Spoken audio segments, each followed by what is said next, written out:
I see things that excite me and I try to incorporate them into bikes I build. I can go and build some of the wackiest things I want, and they don't have to be confined to a particular, they don't have to have a particular label on them. I'm Robin Johnson, this is Yours for the Making, and I'm joined by Tom Simpson from Foundry Motor Co. Tom, thanks for coming. And I suppose the very first bike that I've completely did, a friend asked me to weld on a hardtail onto an old iron head, which he bought me, and that turned into me building the entire bike, and I was hooked again. So not just on riding this time, but literally on sticking bits to them. This show tells the story of the makers, the people that create things, whether it's in wood or metal, whether they're artists or musicians or chefs. It doesn't matter. I'm going to tell their story. I tinkered for a long time. You know, I had the Halfords toolkit with the wire brush, the ball peen hammer, and a pair of pliers. And it gets you out of trouble with most things, though, doesn't it? Oh, I think that and WD-40, that got me through probably my first half dozen builds. I'm Robin Johnson, this is Yours for the Making, and I'm joined by Tom Simpson from Foundry Motor Co. Tom, thanks for coming. No, my pleasure. Nice to see you again. So, motorcycles. Motor Co, in fact. It's not just motorcycles, is it, anymore? No, not anymore. I mean, I suppose it's still the main focus, but I do love tinkering with different things. So it's old cars, screen printing T-shirts, coffee, and whatever else sort of takes my flight of fancy the next day, really. Yeah. So how did you get into motorcycles? I think my first experience of motorcycles, or what really hooked me, I mean, I think I'd seen lots of stuff as a kid that always sort of fascinated me. But in my early teens, some friends and I managed to acquire an old moped. And we had a field near the houses as well. And I think just twisting and going, just literally being able to sit on something, twist that handlebar and razz around the field. I just loved it, absolutely loved it. And not that I had my own motorcycle for quite a long time after that, but we beat up a few in the field, and I think it just hooked me forever, that did. I can get on a bike any time and still get the same buzz. Yeah. And when did you start turning it from hobby into a profession then? How did you get into it? How did you fall into bike customization? Customizing? Well, I think every vehicle I've ever owned, cars, bikes, I've always had to fix at some point because I've never had anything new. So that sort of thing I tinkered for a long time. You know, I had the Halfords toolkit with the wire brush, the ball peen hammer, and a pair of pliers. And it gets you out of trouble with most things, though, doesn't it? Oh, I think that and WD-40, that got me through probably my first half dozen builds. But no, I suppose what got me into community actually happened. I was a sales manager for a motorcycle dealership for a couple of years. Hated. I mean, don't get me wrong, I love being there because I got to ride all the bikes, but I'm not a salesperson. So I was desperate to get out, got made redundant. And and it was at the same time I'd started doing a lot of metalwork, and I ended up spending a number of years after that blacksmithing. But what happened was it 2008, I think, when everything went financially up the creek yet again, I ended up doing more work on friends' bikes than I did on ornamental railings and fireplaces and that kind of thing. And I suppose the very first bike that I completely did, a friend asked me to weld on a hardtail onto an old iron head, which he bought me, and that turned into me building the entire bike, and I was hooked again. So not just on riding this time, but literally on sticking bits to them, cutting them up, welding them, and that quickly snowballed. Friends kind of were like, "Oh, can you do this? Can you do that? Can you build something for me?" And then it kind of escalated from there. So as I say, that would have been, I don't even know what year that was. 15 years ago, 16 years ago, something like that. Right. Goes past pretty quick, doesn't it? It very quickly. I've got photographs. You get the Facebook memories thing comes up. I've got photographs of my kids sitting on bikes when they're kind of yay high with my old crash helmets on. My oldest is as tall as me now, and it's like, it's flown by. So quite a while ago. But that was I suppose, the tipping point, going from metalwork and realising that I could either persevere kind of with the forge and keep doing something that I enjoyed, but I didn't enjoy it as much as I did playing with bikes. I think the variety of the bikes was better. I like the fact that I can do mechanical work one day, creative stuff on it the next. So, making something that looks different. And also, I don't know, the end results are really pretty and quite emotive as well, I think. I love just the bikes make me feel something. Yeah. So, and they're a lot of fun as well. Yes. You can't have that much fun with a set of railings. No, this is true. I mean, I've made some cool things, I think, out of steel. And there's lots of bits of rusting ironwork in gardens nowadays, deliberately rusted. But there's definitely something, getting on a bike, it's like nothing else. And is that where the name Foundry came from then? Was that your inspiration because you're already working in the metalwork environment? I suppose that the Foundry name, even though I never worked in a foundry, being a blacksmith at the time, the metal tie is where it came from. I originally set up with a friend of mine, a guy called Simon, and he takes a very considered approach to all of the decisions. I'm very rash and impulsive, and when it came to coming up with a name for the business, we must have gone through hundreds and hundreds of names, and I would be like, yeah, that's fine. He'd be like, I'm not so sure. And then I think the only one that came back round a number of times was Foundry. So, and it stuck. And that's now, 13 years down the line, I think it is. So that was it. But it's just you now. Yes, it is just me now. I have some assistants in the form of work experience. Bex, who comes in a couple of days a week from the local college where they do technician training. So try and give a little bit back kind of thing. She's really good. And then outside of that, I have a sort of a handful of volunteers. But otherwise, at the moment, it is just me. Although with sort of a number of the recent changes that have been implemented, I'm going to need to get more people in. Recent changes such as quite an exciting coffee shop now. You've moved, right? And you've got a big old space and a cafe there now. The original workshop was near Tangmere, so on the east side of Chichester. But one of the original ideas was always that we would have a destination for bikers to come and ride to. And we set up a small coffee bar there. And I mean, it was great. And we did a handful of events there, but it was always in a slightly odd place. And then when I ended up going solo after the first sort of year and a half or so anyway, the workshop was what I concentrated on more. But I always wanted the social side of it.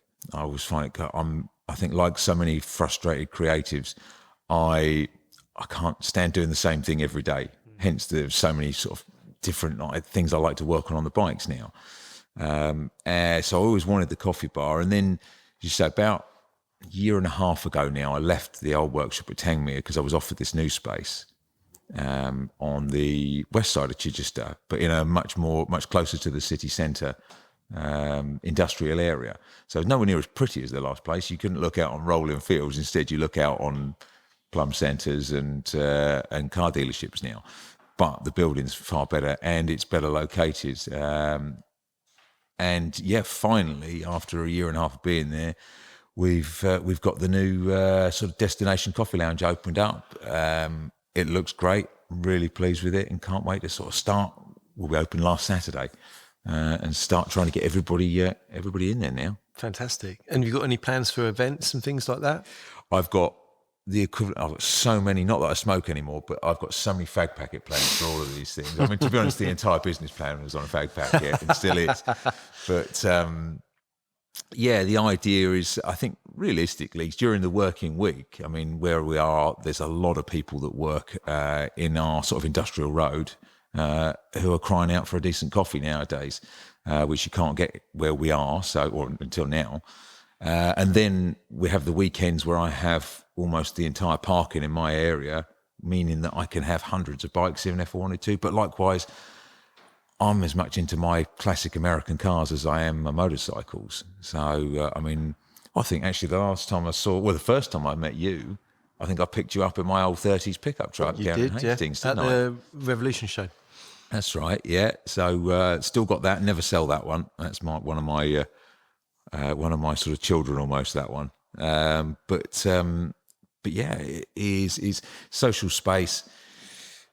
There'll be somebody there eventually all week long.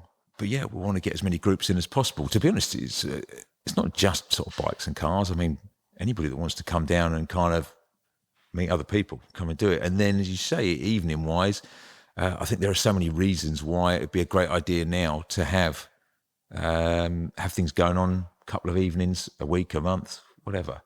Whether they be sort of really sensible things, like I suppose there's a lot of charitable stuff nowadays with things like the DGR, that kind of thing, or whether they are just generally just social bike nights or car nights or meetups. So, yeah, it's a cool place. It's a nice place to be, and you wouldn't know when you turn up, like so many industrial estates at the moment, until the signage is done. It's just a box, but you go inside and it's kind of like a bit of a Soho bar kind of scenario. So, yeah, looking forward to it really taking off. Like London's bike shed, but in Chichester. There's definitely elements of it, yeah. They've covered all the bases in a lovely big space. And I think the style, I like the style that they've sort of, they've approached it with is the kind of thing, lots of textures and things that make you kind of, people come in and already been in, and we've got like corrugated pink walls, and then there's a wooden ceiling, and then there's old screen print frames on the wall, and things that people kind of want to end up touching, and it's they're definitely that kind of thing. Excellent. I can't wait to come and have a look. No, well, the coffee machine's always on when I'm there. So well, you're saying that. Unlike yours. Unlike mine, which broke about an hour ago. So poor old 2 hour freezing cold Poor old ride. Tom's ridden all the way from Chichester and no coffee. So apologies. And if we start to drop off a little bit, it's because we are fully decaffeinated at the moment. So bear with us. Back to motorbikes. Are you self-taught? You didn't go and do a course in motorbike engineering or anything like that? Everything that I've learned is just, you say self-taught. I think one of my early cars was an old 70s Volkswagen Beetle, and I bought it knowing that the engine was blown up. So with the help of some friends at the time, we put another motor in it, and I had transport. But I also had the old engine sitting there, and I was curious. And I think so many people find out what they're interested in by pulling things apart. Yeah. And I pulled this thing apart, and I'm not going to pretend it ever went back together. It didn't. I don't know what I ever did with the bits. I'll probably end up binning most of them. But I pulled it apart and I figured out what was wrong with it. And it was a real mess inside. But it was one of those sort of little sparks. And I think that combined with, I had my dad years ago I think he took like part payment for a job. He was given a 70s Suzuki GT250 Ram Air. And I remember randomly, the number plate was almost identical to my Volkswagen Beetle, even though they were from nowhere near the same places. But they couldn't start the bike. And I think I pestered him into letting me have the bike. And an umpteen thousand kickstart attempts and changing things later. I did get it to run for all of about 10 seconds before I found out, after stripping that, why it didn't work as well. And that was, that was the start. And I think over the years, pulling things apart, being spurred on by eventually making something work, and just persevering to the point. My Halford's toolkit is now a workshop that I look around and think, crikey. I know. Well, when I had to move a year and a half ago, I was very lucky that friends of mine chipped in, and it still took a lot of moving, lathes and milling machines and steel tables that we've built over the years, roller cabinets full of tools now.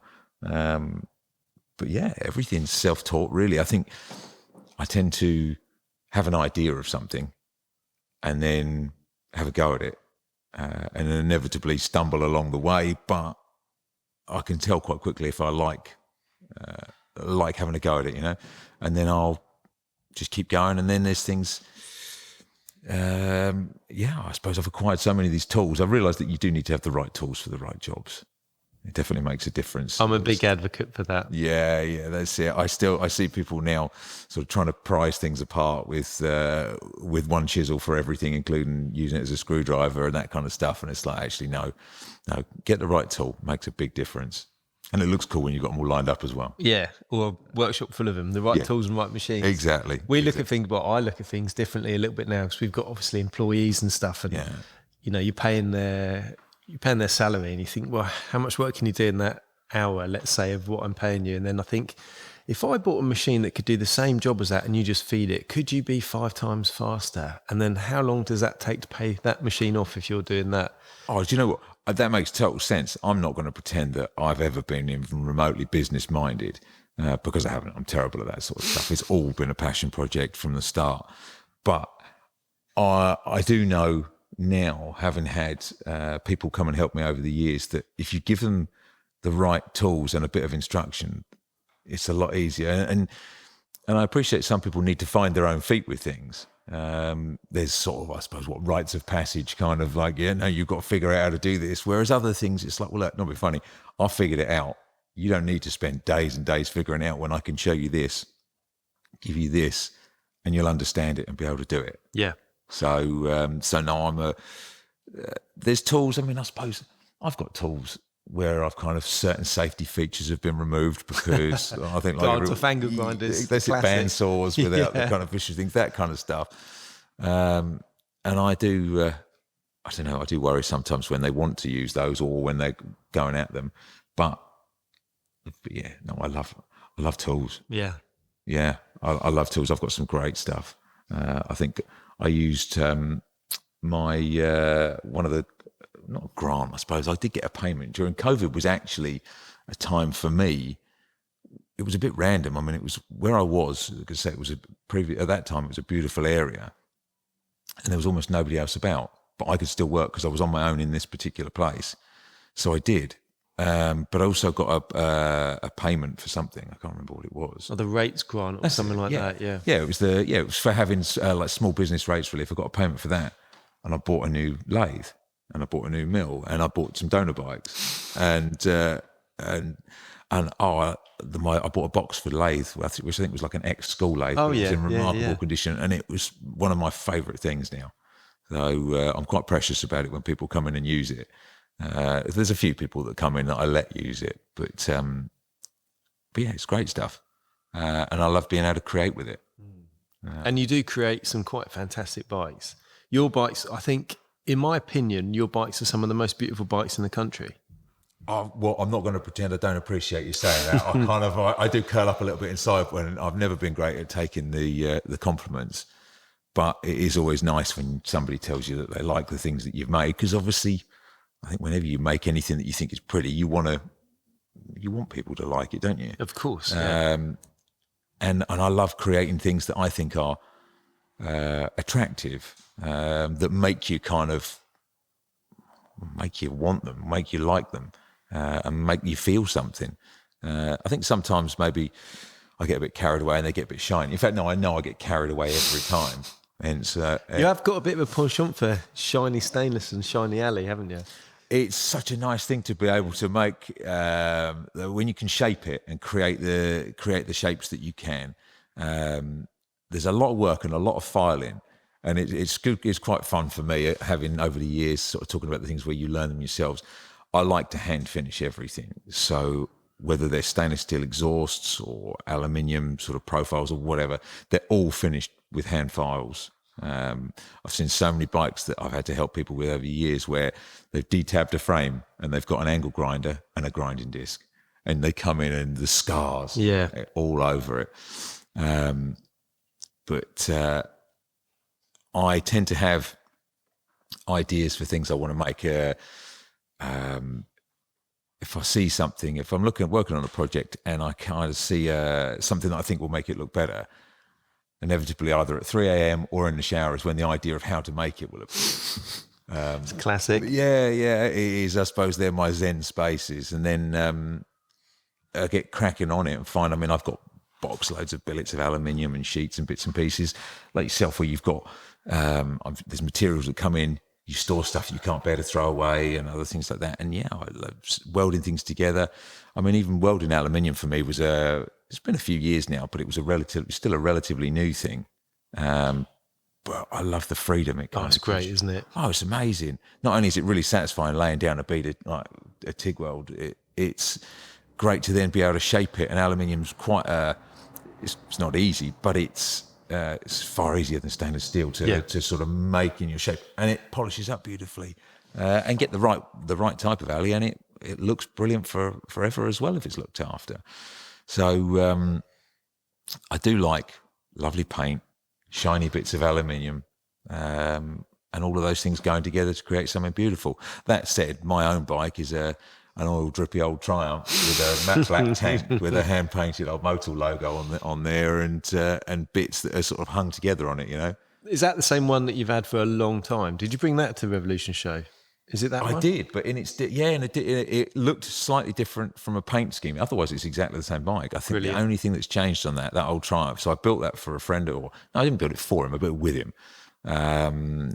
He was probably quite instrumental in me actually ending up doing this I think career is probably a stretch, but as a day job. And we built that. It was originally painted the same color as my truck. And that's right. Yeah, I remember now. Yeah, and it was running on the old tyres that came with it. They were brand new tyres, but they were quite old. I think they've been in storage for a while. And I only changed those a few years ago when I finally crashed on them. When you tell people, it's kind of like, you shouldn't really keep your tyres past 5 years old. They're really long past their best. And I think I looked at mine and they're about 18 years old. Oh, my goodness. And after sliding into a ditch and breaking my foot and various other things and thinking I should change those now. But otherwise, it's even still got the same grips on it, same handlebars. It's just got, I painted the tank for the Goodwood revival last year and changed the tyres. And that is all that's different. What a brilliant event that is.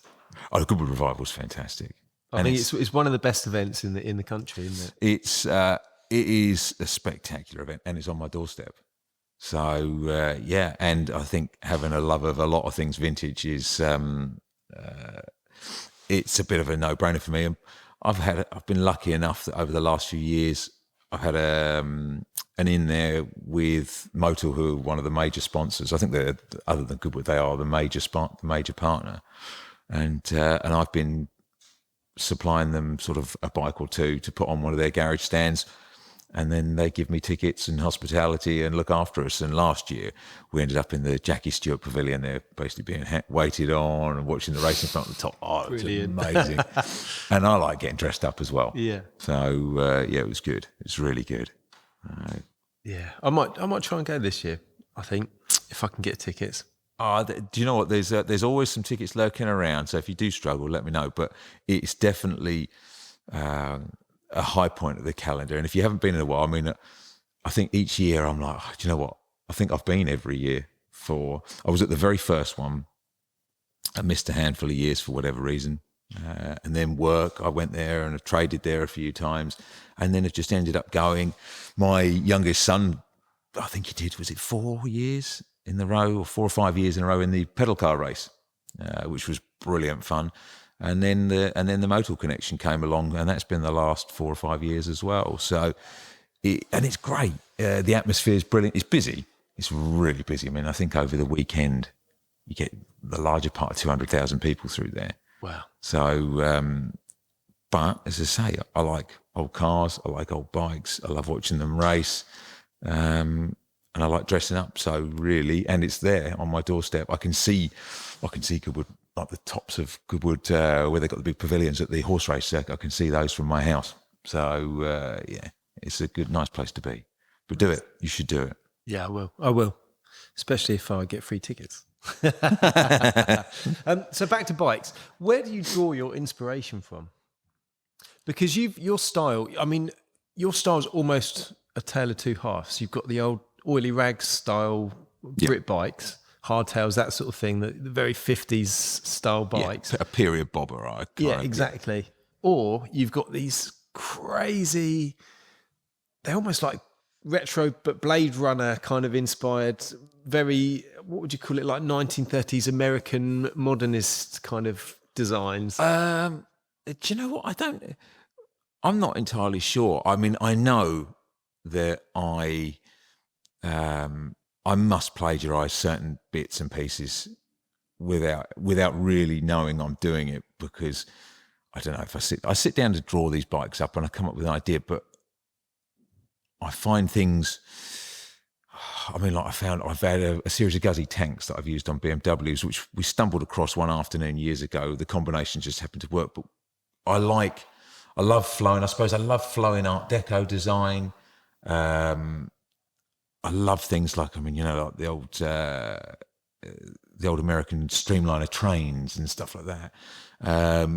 That's actually exactly what I think about when I see a lot of your polished bikes and stuff. It's that super fast, massive bullet train. Well, do you know what? I think I have the very basic idea, and then every build, as much as I would probably make myself a lot more money and save myself a lot more time if I actually stuck to an original concept rather than coming up with a plan or coming up with the original concept and then seeing these things and thinking, oh, I'll move this, adjust this, make that.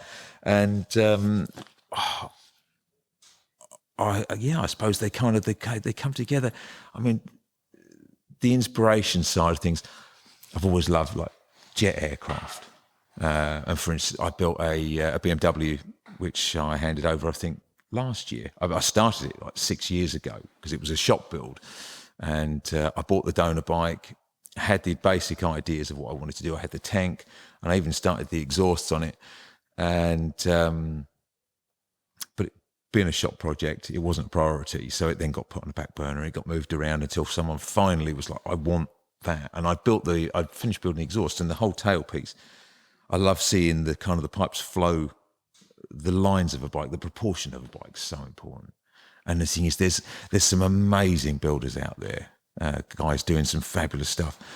And equally, I suppose everywhere there's some pretty horrid stuff as well. Yeah. But these are obviously, it's all subjective. People like what they like, which is important. But for me, the balance and the proportion of the bike is almost has to be the very first thing. And inside those boxes, if you imagine, I want to fit things, and if they stick out too far, then they're no good. If they don't, like, if one end's too heavy, if it leans the wrong way, they don't, they just don't work. So, but for instance, the BMW, I wanted the exhaust to look like a jet turbine, even though it was on the back rather than on the front. So, oh God, I don't know how many days I think I wasted. Not wasted, actually, no, because the end result was exactly how I want it, and the guy that owns it and rides it absolutely loves it. And everywhere it goes, people, they start with the BMW Boxer engine, obviously with the pipes on the side there, and they come out the front, but then they come up, and then they disappear off under the bike, and there's a collector under the seat, and you can see people whenever it's anywhere parked up. You see people kind of like following the line, and then it comes out under a seat, where I inevitably get the comments about hot seats and things like that, which it isn't. But yeah, I suppose visually, I see things that excite me, and I try to incorporate them into bikes I build. It's really interesting to hear your thought process behind it, because the way I look at customized motorbike scene, you kind of go one of three ways. I think if you're going to buy a custom bike, or you've got a bike in the scene, you go one of three ways. I think you almost have a classic bike that's stock or oily rag or whatever. Yeah. You go to one of a million builders that will get a donor bike, stick on a load of aftermarket parts, and we know loads of people that do it, and they're really nice guys, majority of them, but they'll change the tyres, the mudguard, the seat, the speedo, the headlight. Voila, custom bike. Business plan. Well, it works for them. The ones that are doing it do very well. Mine. Yeah. And then you've got the guys like yourself who go all in, and you can just see the passion oozing from the motorbikes. I mean, when I look at your Instagram stories or your Instagram post, and I see your TIG welding on a speedo bracket to a fork crown, there's not many people that, I mean, you probably think, oh, that's nothing, but there's not many people that will go to that much detail to customize a motorbike. Most people just buy a bracket. I think, I appreciate it is taking it a stage further, and I think, and I've it's been pointed out to me before, and I like it, and I like the fact that I can do it. And doing something like that, it takes hours and hours, but I think I can see, like, there are one of the builders whose work I love is Café Machine in Germany. And then there are things, but I see things, there's a load of things on their bikes that I would love to be able to do the way they do them. And then there's other things that I think kind of maybe would elevate them. And I suppose I try to apply that sort of stuff to my bikes, and things like, as you say, like welding to yokes. I kind of have an idea and see a super shiny, super elegant part that potentially I can make. And like so many of these things, I think almost everything I've done is just purely by deciding I want to have a go at it. So, crikey, I tried my very first example. I'd always wanted to cast aluminium. And I think I've said to you before, I'd made a furnace. So I used to have a forge as a blacksmith, but I'd also cut up loads of old gas cylinders, and I'd made an old bladesmithing furnace or forge, and I repurposed it so that I could melt metal. And I decided to try and go from 0 to 100 in no time by casting yokes for a build for a customer, like immediately having never cast anything before. It cost me weeks. That's a bold first effort. Yeah. Given that it's one of the most fundamental parts, and if it goes wrong, that's it, game over. There were many, many scrap parts, and a lot. Well, the good thing about aluminium is you can just melt it back down again. Well, this surely. is it. This is it. You can, and we learnt a hell of a lot from that. Limitations, my own and materials, and various other things. But again, even that sort of spikes a bit of a passion, so that almost every bike now has something that I've cast, whether it be the last couple have got the headlights on them. I did all the caster bowls for those, so made the patterns. Years ago, I used to love making stuff out of body filler. it's such a long-winded way of doing it. Like, I think, what did my brother call it? Snot and bullets, they used to call it in their game. And I would carve these things, and I've kind of moved on a little bit from that again. But yeah, everything has something, whether it be ribbed side panels, the headlight covers, air filters, that kind of stuff. And I think I need to do stuff like that more from a point of view of needing to do different things every so often. If I do the same thing too many days in a row, I start to go stir crazy.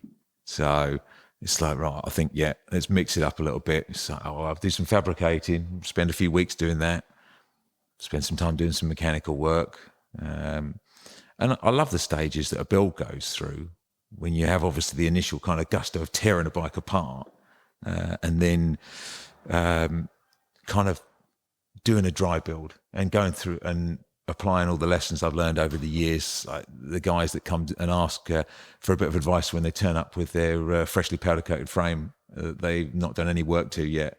They've literally just stripped the bike apart and gone and had the frame powder coated, and now they're going to build the bike. And it's kind of like, dry build your bike. And I dry build a bike to literally the point where if I put a battery on it, it would run and work, and then rip it all down.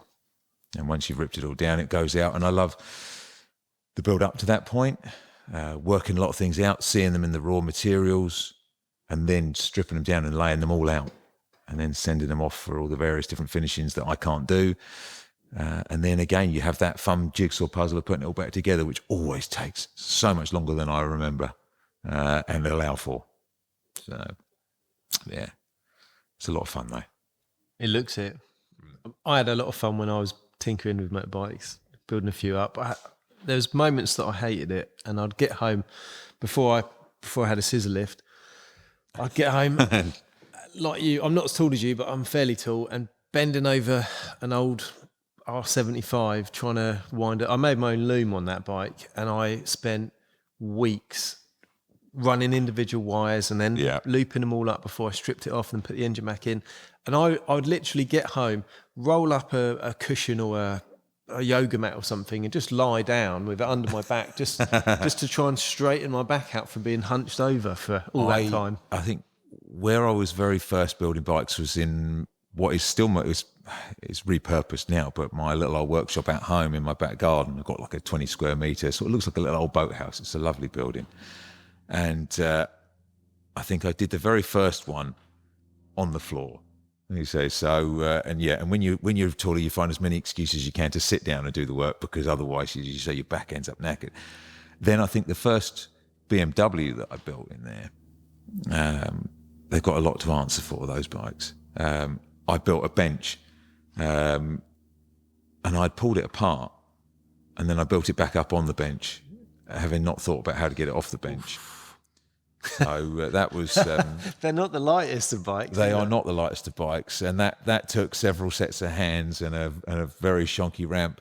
So at the what was to become the new shop after that, immediately a scissor lift was acquired, and now I'm not interested in working on anything that's not up on a ramp. Yeah. So no.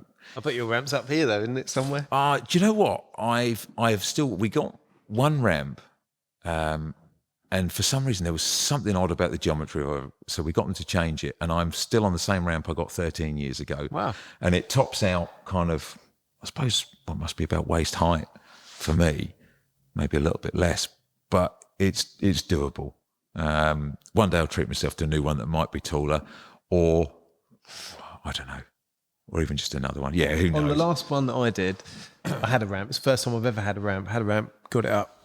It was brilliant. But the trick that I found to make it so that I could work on it all day, I got a knackered old office chair, like a swivel chair on wheels. Yeah. And I'd just sit down in it, and I could like kick myself around to the other side of the bike and just move around the bike. Well, in which case you'll like so one of the things that I do have, even though I find myself wandering, my biggest problem is never putting anything down in the same place twice. And obviously I must do 10,000 steps a day just trying to remember where I put them. But I was given a friend of mine whose long-term project I still have in the workshop, probably 8 years down the line now, is a friend of mine, Herr Paul.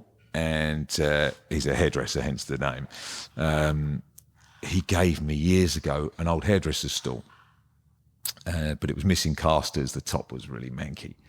But I had a load of offcuts of leather from the Rolls-Royce trim shop, because the Rolls-Royce factories are only around the corner from us I've as been well. there. Yeah, that place is incredible. It's pretty spectacular. I've not been inside it, but it's. I mean, even from the outside, it's pretty amazing. But I've had a lot of customers and sort of people friends who have worked and do work there, and things would sort of like they would come in where they were clearing stuff out. So I had all this old leather, and I ended up buying myself some new casters for this roller stool. And Joe at Trim Deluxe, who's been doing my seat upholstery for, I don't know, 10 years now. He retrimmed the whole thing in this Rolls-Royce leather, this tan leather. And over the years it's been in the workshop. It's grubby as you like now, but it looks so cool. And it's literally, you plant on it, it goes up and it goes down and it slides across the workshop. The kids still spin around on it now, and they always have done.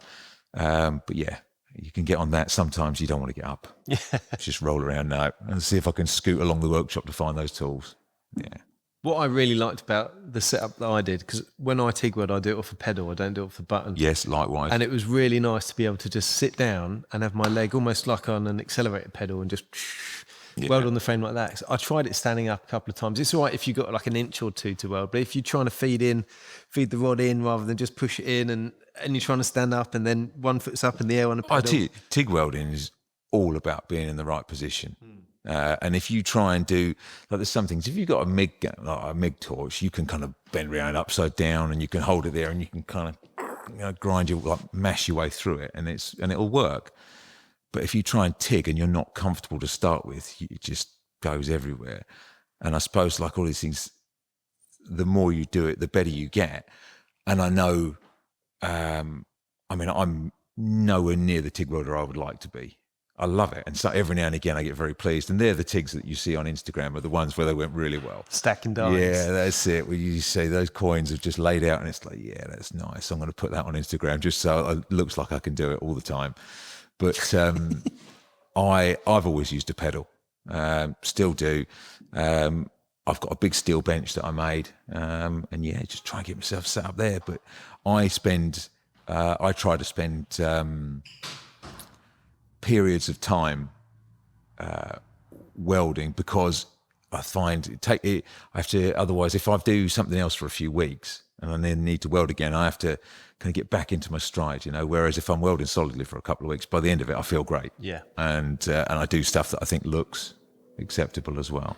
Although after a couple of weeks of welding, your back starts to come in on itself. Well, this is just the joys of getting older as well, though, isn't it? So Yeah. I think I'm rapidly approaching my mid-century now, and kind of, even though we gym regularly, me and my oldest son, there's definitely things that maybe I'm not quite so flexible about that I used to be able to crawl around and do quite easily.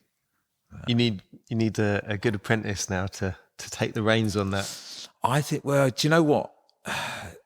So I've got two boys, 13 and 16, and neither of them are even remotely interested in motorcycles or any of the mechanical stuff. And it's probably my fault. Well, no, I'm sure it's entirely my fault. They've been saturated with this sort of stuff since the day they were born.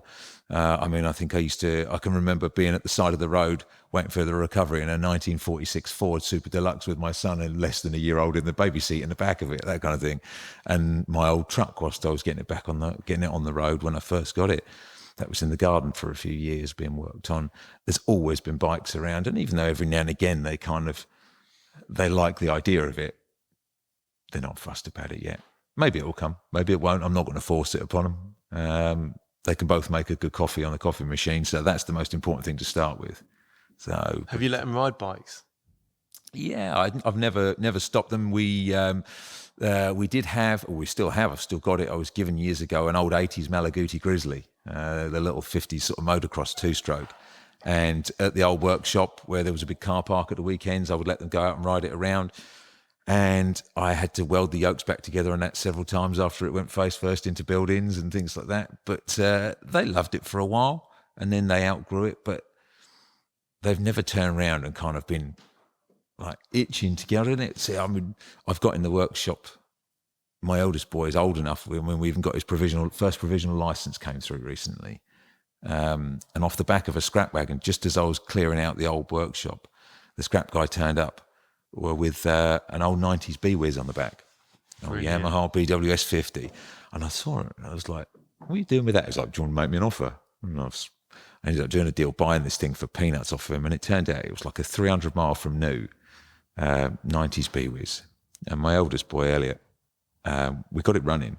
And then once he immediately claimed the keys, and then he must have done about 200 miles in circles out in the car park. And then it's been parked up ever since.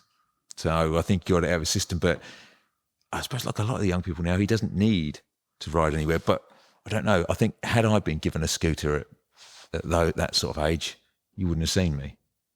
But I think youth don't need to leave their rooms like we used to. So I think I moved out at 19 and was all over the place. So as soon as I had a set of wheels, you couldn't stop me. I was the same. I had a Lambretta. Yeah. I had a couple of them. First one I bought in a box of bits. Yeah, on a wing and a prayer that all the bits were there, and inevitably they weren't. So that was my introduction to working on motorbikes. And did you get it running though? Oh yeah, it was great. It was an LI 125, and I put a 175 or 185 cylinder and a bigger carb on it, and smashed a hole straight through the exhaust, so it'd breathe a bit better. Noisier, faster. Oh, yeah, it was. I mean, faster, maybe a little bit. It's a relative thing, isn't it? Yeah, definitely noisier, and 100% unreliable. But mainly that was because I had to measure the two-stroke to put into the tank. So either I'd have a plume of white smoke behind me, or I'd be seizing halfway down the road. I've laughed so many times at watching people measure out two-stroke, or I can remember doing some filming with the guys from Headon, and one of the guys, Reg, they came down, brought some bikes down, and we were in the field about to film some sort of. They weren't even off-road bikes; they were just a collection of bikes. But it had this old two-stroke. I think it was like a Hercules or something. And I remember watching him with the bottle, just pouring this thing into the tank and thinking. No, no. It ran for a while, but yes, oily plugs, seized pistons, that kind of stuff. But I missed the whole two-stroke thing. Was kind of never really stuck with me, even though I think from an era, I suppose growing up in the 80s and 90s, I should have been hooked on two-strokes, but never really done it for me. I prefer the thump of a four-stroke. So yeah, never really had any. They're fun because the power is there straight away. Yeah. You know, quite a big power band. But I can probably count on one hand the amount of successful journeys that I had that were over 2 or 3 miles on that Lambretta from either season or just the plugs getting completely sooted out. And I used to measure it. I was quite careful. I'd get my little red X and my cylinder with all the markings on it, work out the fuel, pour it in. Get a tray of old spark plugs in the end. I'd have probably 5 or 6 spark plugs, a spark plug spanner, and a couple of rags in my little toolbox in there. But it was a great fun thing to build, and I probably spent 6 months building it. I can't remember how much I bought it for, not a lot, but I spent about 3 times that on the parts to put it back together again. But every time I seized it, it was a good excuse to strip it down because they come apart really easy. Strip it down, learn about the engine, put it back together again, and that's what kind of build my confidence enough to be able to work on any bike really. I think it's one of those things as well. Again, you've kind of realised actually.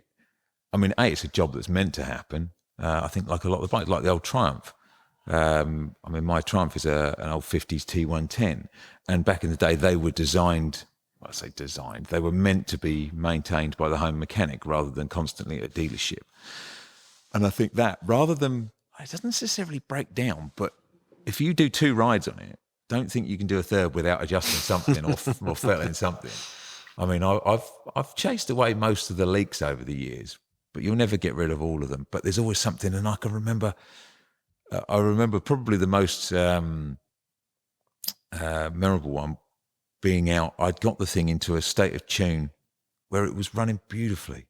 And again, like there were a number of reasons that sort of, like obviously positive spin on COVID for me at least. Anyway, I remember going out one Sunday, I think it was, and it was beautiful. It was sunny, almost no traffic out, and I was taking the bike out, and I even thought to myself, I'm going to take the even longer route home.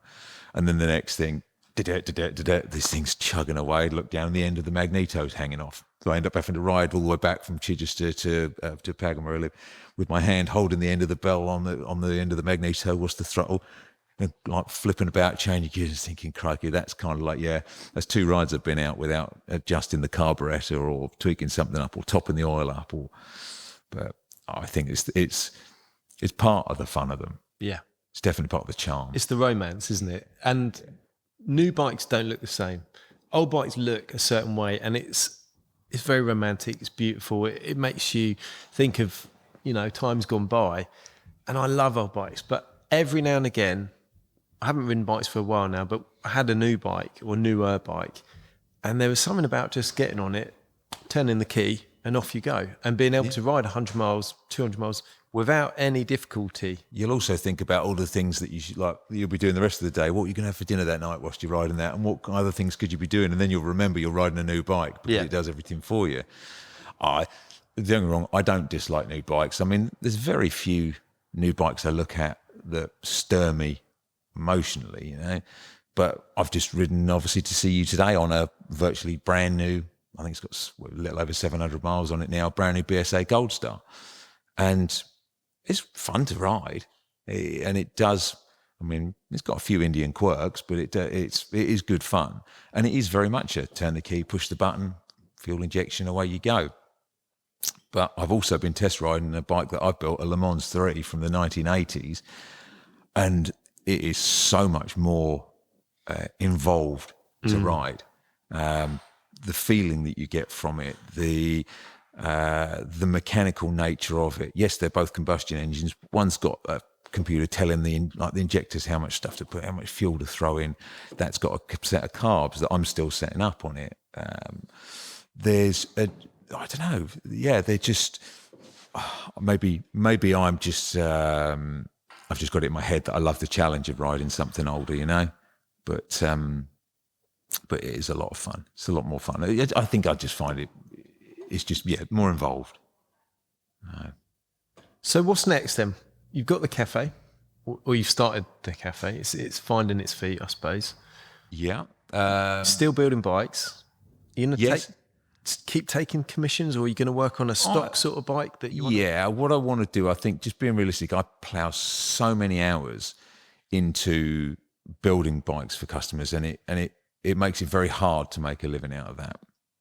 So now that I have the coffee lounge and the destination bar set up, and also I have all of the the lifestyle stuff that I sell alongside it. Having built the brand over the period of time that we have, people want to kind of associate with it. So the t-shirts, the the caps, the cups, the glasses, that kind of stuff. The plan is to wind down the commissions now. I've got a couple left to finish, and then I also have a stock of donor bikes still.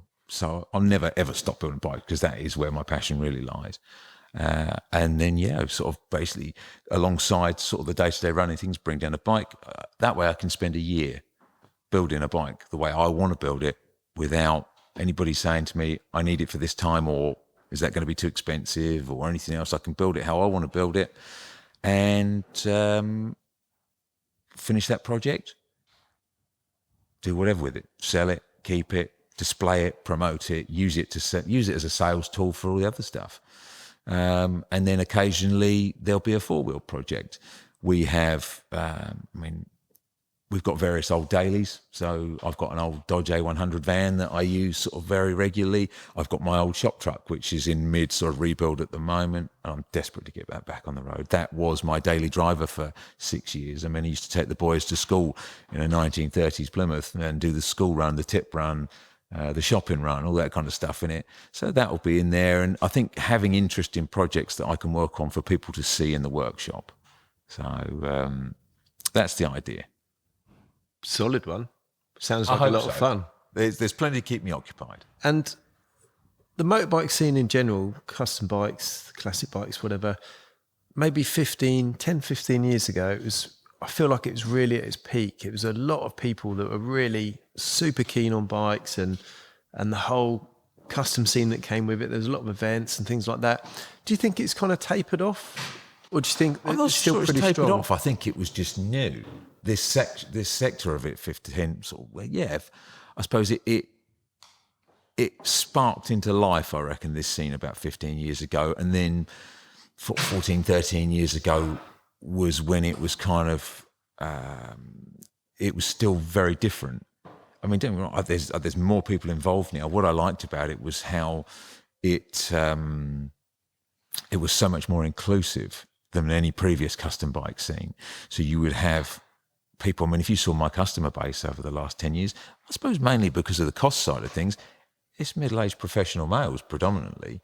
Very few of the kind of what you would consider hardy biker types. They're guys that are everything from scientists to bankers to socialites to kind of all those sort of people. And they really liked the scene because it wasn't intimidating. It was, it made everybody feel welcome. Obviously, I think it was instrumental in the whole kind of hipster explosion at the time that everybody sort of tried to fight against, but actually it was like, well, who cares? But it was great. And now, when you look, I think you referenced the bike shed earlier. They've done an amazing job of promoting the scene and making it even more widespread than it ever could have been. And people are riding different bikes. You're not constrained now to. Obviously there's laws and rules about what you can and can't have, but I can go and build some of the wackiest things I want, and they don't have to be confined to a particular.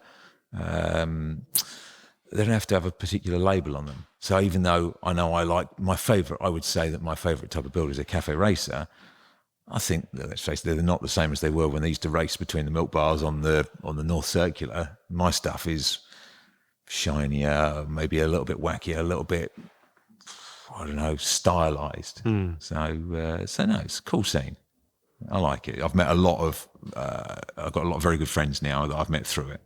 Yeah, same. And that's what when I kind of came onto the scene, I suppose, a lot of the people I met, don't get me wrong, a couple of people I met I wasn't super keen on, but majority of people that I met from riding custom bikes were just really nice people, like-minded people. everyone had a lot in common. Everyone just had a good time. It was a lot of fun. And I think that's one of the things I love about the having the destination sort of lounge bar is, and I've always found it, even in the last one where it was a lot, even though it was a lot smaller, as soon as you get a handful of people in there, they all entertain themselves. They all mingle, they all mix, wherever they've come down from. You'll soon find them all chatting away to each other, whether they're talking, I mean, bikes, anything. And that's why I like having the different things in there as well.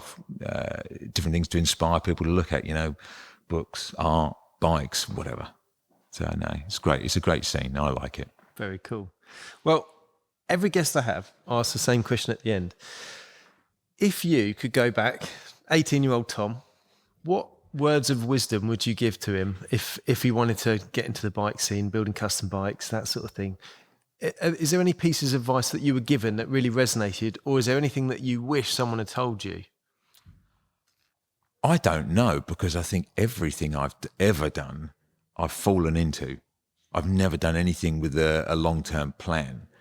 And 18-year-old me was at the end of art college, very bad hair, very, very bad fashion sense, but also finding my sort of self socially. So as for advice, I think you've got to kind of, like, if there's something that you are passionate about, just go for it. Just give it a go. I mean, I've never been financially driven. I should have been many, many times, but I never have been. I've always done things that I wanted to try, and some have worked, some haven't. But I think just do it. You're never going to know. I mean, I know people have said, well, what happens if it turns to crap? And it's like, well, how are you going to know if it's going to turn to crap if you don't do it? Regret the things that you do, not the things you don't. So, no, I think that's about all I could say. Yeah. Well, that's really good advice. And it's pretty much the same as what most people say when they come on. Just, you've got to give it a try. Yeah, definitely. Do the things that make you happy. Do the things that give you satisfaction when you create something. So, yeah, make things. I love making things. That's it, really. Perfect. Well, Tom, what's the address of your cafe? Or the destination motorcycle spot? So Foundry Motor Co, the coffee bar, is in Matform Business Centre in Terminus Road in Chichester. Perfect. Well, I'm looking forward to coming and having a coffee with you. Yeah, no, we'll look forward to making it. We'll see you over there soon, hopefully. Perfect. Tom, thank you very much. Really interested. No, thank you.